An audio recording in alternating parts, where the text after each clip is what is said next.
Welcome. Howdy, how you doing? Okay, so this video is not necessarily about MGTOW, but at least I've got a topic this time. And the topic is vegetarians and vegans.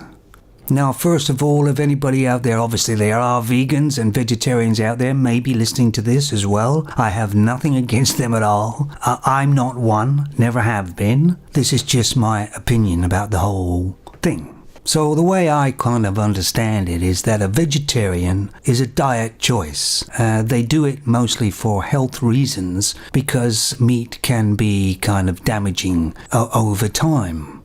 Where a vegan is more of a lifestyle choice. They don't eat any meat or have anything to do with any animal products like leather or anything either, or eggs, whereas a vegetarian does eat eggs, I think, and cheese, I believe. I'm not sure. Some do, some don't. But vegans don't. It's more like a choice they make, not for health reasons. And my guess is that they just don't agree with the killing of the animals.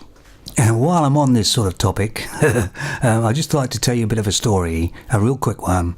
And I used to travel a lot from Canada to England. In the winter in Canada, it got very cold. My job was unavailable.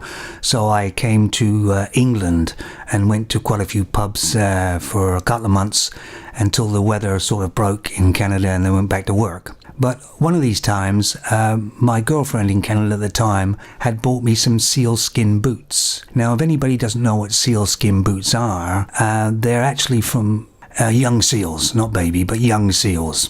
This is where because it's the best skin for the boots. And the Eskimos and the Inuit use them all the time. They're waterproof, they're warm, they're supple, beautiful boots, absolutely beautiful. Now, my girlfriend bought me these for a Christmas present. I could hardly turn around and say, take them back to the seals. It's a bit late for that. So I tried them anyway, and they were fantastic boots. But anyway, I brought them over to England because it was still kind of damp in England. And these were very, very comfortable. And I wore them into a pub quite a few times. These girls, not men, but girls used to come over and say to me, "What are they you're wearing?"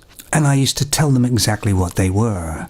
They were sealskin boots. And these girls were absolutely shocked. They said that you've actually killed a young seal to make boots. And I said, well, no, I didn't personally kill them. So I told them the whole story about the present and everything else. But these females were telling me not to wear these boots again, and it was very disgusting and all that sort of thing. And it happened time and time again.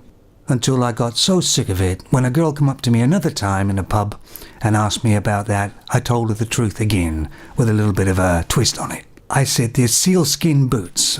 And they always ask, what, you killed young seals just to have boots? And I turn around now and said, yeah, you ever try to get them on when they're alive? It's very difficult. And I also then, after I've had a few drinks, I elaborated on the story about how I had to find twins, seal twins, to be able to have the same sort of... Anyway, that's the story. And also, sealskin boots, they're very expensive, by the way, very, very expensive, but absolutely the best boots I've ever worn in the Canada winters. So anyway, back to vegans and vegetarians. I had a niece many years ago, she went to college. And when she came back from college, she was all about these big companies that were using in India that had sweatshops with children in them making sports equipment. You know what I'm talking about. And she wouldn't buy any of this, wouldn't buy any of that. And she went didn't want to buy leather. She went sort of vegan type, vegetarian and all that. And the thing that I want to know about vegans and vegetarians, they always, you people out there, if you're any of them, always try to sell it to me or sell it to somebody else or try to convert somebody. You can't just live that way. You always have to try and get somebody on board, as it were. Why is that? What is that all about? Because the fact is, I used to live on a farm in Canada, and they had sheep, pigs, cows, horses, all that sort of thing. And a certain time of the year, it was come to the killing time. So for me, it's a realistic thing. You have to eat, you have to kill something usually. And it's no good saying that we don't eat meat, we weren't made to eat meat, because we were. And of course I know the argument, oh well, we don't have to eat meat, there's lots of other, substitutes and that. No, there actually isn't actually. The reason why we ate meat is because we could travel a lot further. We didn't have to spend all day eating. Take a look at the cows, take a look at, say, horses or whatever. They spend all day eating because that's what they have to do to get the nourishment out of what they're eating. But when you eat meat, you can get it done pretty quick, and that protein will keep you going, sustain you for a lot longer. Which of course enable us to think outside the box, think about different things, do different things, and become who we are today. And of course, mostly all of us have slightly pointed teeth each side of our mouth. Some are more pointed than others, but that's what they used to be, fangs for tearing meat. Now a bear lives sort of like a human did. A bear will eat anything. In fact, it'll eat even a skunk, only if it's really hungry though. But it can eat berries, it can eat worms, it can eat loads of different things like that, and meat. And there's probably people, I suspect, who have lived their lives and died of old age and never even thought about when they went down to the supermarket and get themselves some meat, come back and cook it and eat it and all that. They never even got involved in the other bit. And I find a lot of people in the Europe area, especially the UK, that actually have no understanding about how they get their food, in a sense, that it has to die for them to be able to eat it. Now that would be a good understanding, to find out where mostly all the vegans are mostly and where all the vegetarians come from mostly. That would be an interesting sort of thing to do, but I'm not doing it.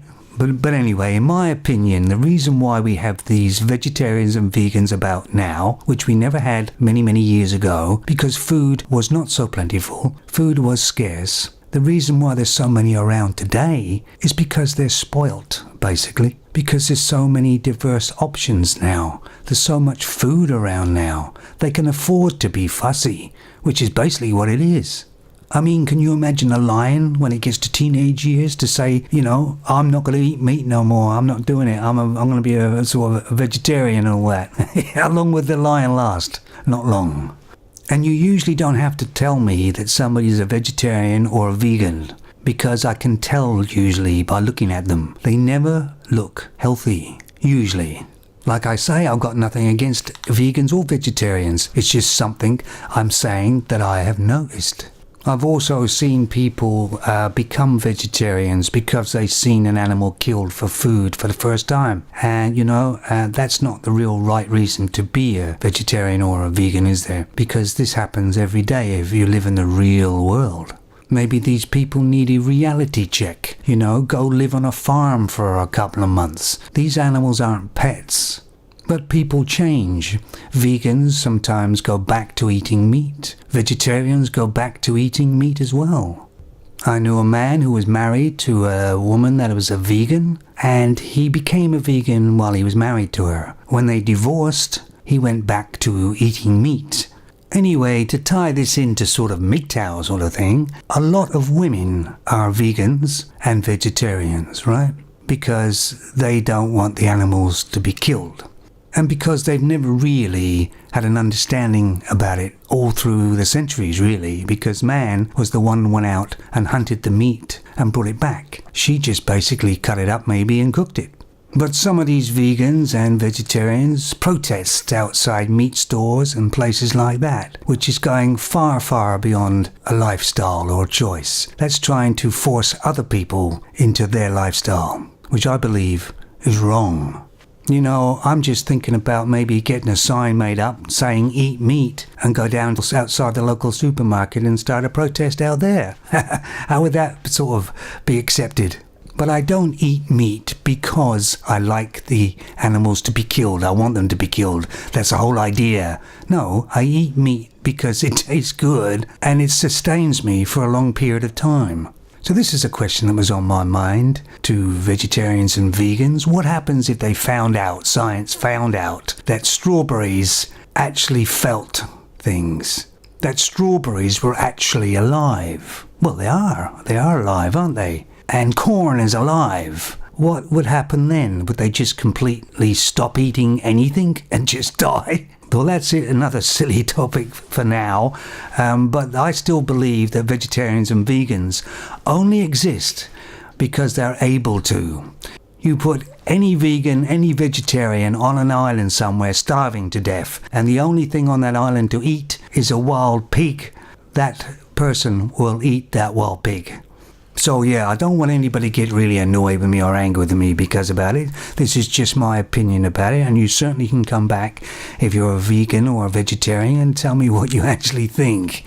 Anyway, thanks for listening to, I don't know whether it made any sense there. I'm having some beers tonight, I don't know whether you noticed. Anyway, I'm just going to go have a salad. See ya. Where's the beef?